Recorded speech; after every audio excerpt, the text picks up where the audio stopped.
When we think of financial power today, we picture tech billionaires, Wall Street towers, and the endless hum of global commerce. But what if I told you the most ruthless and effective financial playbook ever written wasn't cooked up in some London hedge fund, but was forged on the bloody battlefields of 19th century Europe? History paints Napoleon Bonaparte as a military genius, an emperor, a conqueror. But the real secret to his empire wasn't just cannons and cavalry. It was a hidden art of financial warfare, a secret he arguably took to his grave. A secret about using money not just to buy things, but to control everything. So, we're going to break down the three core principles of Napoleon's financial doctrine. From manipulating the loyalty of entire armies, to making war pay for itself, and finally, his ultimate weapon against the global elite. And you'll see how these centuries-old secrets are still being used to build and break immense power today. But before we march into Napoleon's first campaign, if you're into the hidden histories of power and finance, do me a favor and hit that subscribe button. We unpack this kind of stuff every week, and you won't want to miss what's coming next.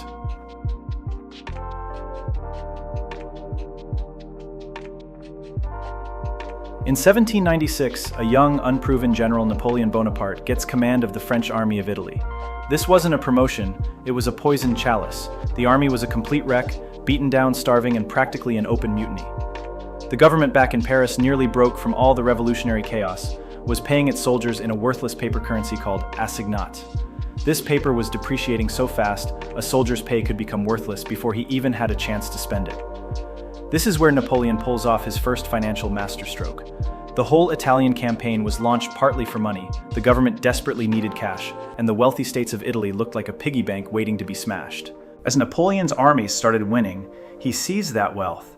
But instead of sending it all back to his political masters in Paris, he did something revolutionary. He paid his soldiers, not in flimsy paper, but in tangible wealth seized from the campaign.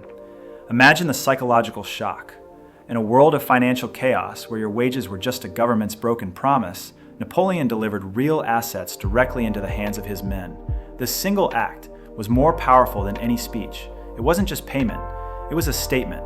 It said that loyalty to him, Napoleon, was worth more than loyalty to the state. He wasn't just their general, he was their provider. This was the first principle of his financial doctrine. Money is the ultimate tool of loyalty. By paying his men with reliable assets, Napoleon secured the absolute devotion of his army, turning a bunch of disgruntled mutineers into the most formidable fighting force in Europe. He understood a timeless truth. Power doesn't just come from the barrel of a gun, it comes from the hand that reliably fills the soldier's purse. He forged a direct, personal, and financial bond with his men that the state could never hope to match. With a loyal army at his back, Napoleon unleashed his second, and maybe his most brutal financial principle: war must pay for itself. For Napoleon, war wasn't just a political tool, it was a business model, and for a while, it was an incredibly profitable one.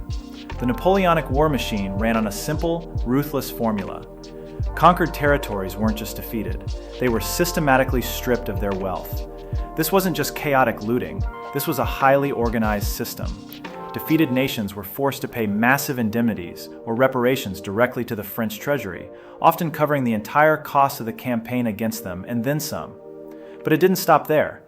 Napoleon's administrators would slap heavy taxes on the conquered populations. His armies were billeted in the homes of locals, forcing them to feed and house the very soldiers who had just subjugated them. The saying "war feeds war" became the unofficial motto of the Grande Armée. This strategy of making defeated nations bear the financial burden of his campaigns was key to his ability to wage war constantly. To fix this, and to grab control back from private interests, Napoleon made one of his most lasting moves. In 1800, he established the Banque de France, the Bank of France. This wasn't just another bank, it was a central pillar of his power. It stabilized the currency, managed the state's finances, and gave him a tool to control the economy. To build trust, he personally invested his own money and got his inner circle to do the same. The bank was granted the exclusive right to issue currency in Paris, centralizing monetary power in a way France hadn't seen before. Still, his distrust of debt was a core belief. Unlike other nations, especially Britain, which was financing its wars through massive government debt and a modern bond market, Napoleon resisted. He saw it as a trap, a surrender of sovereignty to creditors. He preferred to fund his empire with the tangible wealth of conquered lands, not with loans from bankers whose only loyalty was to profit. This created a fundamental clash of systems. Across the Channel, the British were pioneering modern finance, using the power of debt and the Bank of England to fund coalition after coalition against him. Napoleon, meanwhile, was running his empire like an ancient conqueror, fueled by plunder and taxes. It was a high-stakes gamble.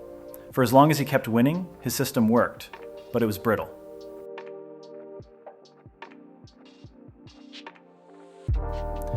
Nowhere is Napoleon's cold, pragmatic approach to finance clearer than in his most famous deal.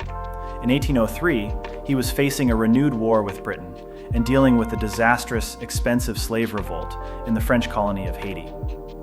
He looked at his vast territory in North America, Louisiana, and saw not an empire, but a liability. The territory was massive, but it was mostly undeveloped and impossible to defend from the British Navy. His dream of a new world empire was collapsing, and the land was more valuable to him as cold, hard cash. So he made a shocking decision.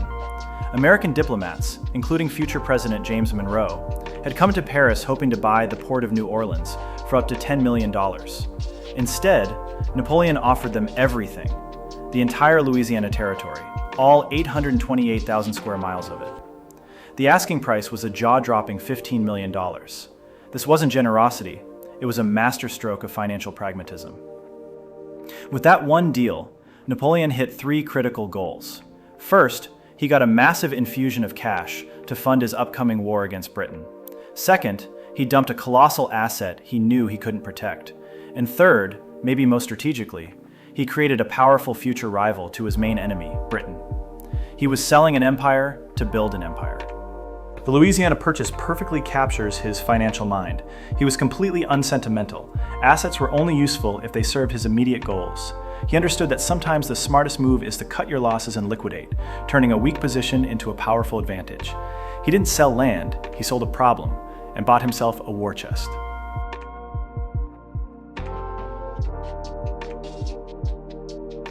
Napoleon's financial system was a marvel of predatory efficiency, but it was built on a knife's edge.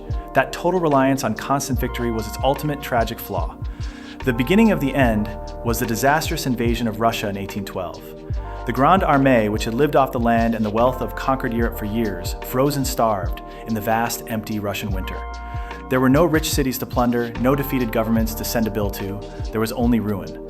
Napoleon limped back to France with his army and his aura of invincibility completely shattered. With defeat, his financial model collapsed.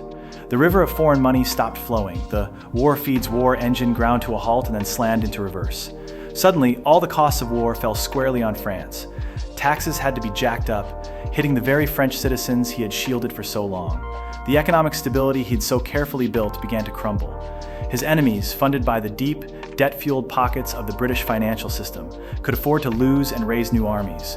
Napoleon, who had always scorned debt, was now forced into desperate financial measures, mortgaging future revenues and taking loans just to field one last army. By the time he was defeated at Waterloo in 1815, the financial reality was just as bleak as the military one. The emperor who had once commanded the wealth of a continent was brought down, in part, by a system of finance he fundamentally refused to embrace. His secret of making war pay for itself worked only as long as he never lost. When he did, the bill came due all at once.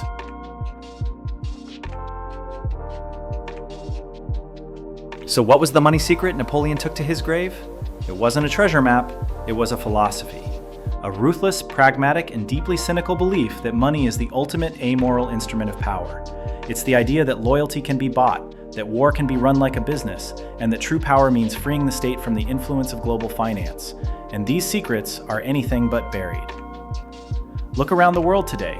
We see nations using economic might as a weapon through sanctions and trade wars, a modern spin on Napoleon's strategies. We see leaders securing loyalty by providing direct financial benefits to their key supporters. And that classic tension between national governments and the borderless world of international finance is more relevant now than ever. Napoleon's story is a timeless lesson on the link between money and power. He mastered the art of using wealth to build an empire, but his system was too rigid to survive defeat. He proved that while you can conquer lands and seize gold, the more resilient, enduring power often lies in the very financial systems he so deeply distrusted. His doctrine is a potent reminder that in the great game of nations, the hand that gives and the hand that takes are very often one and the same.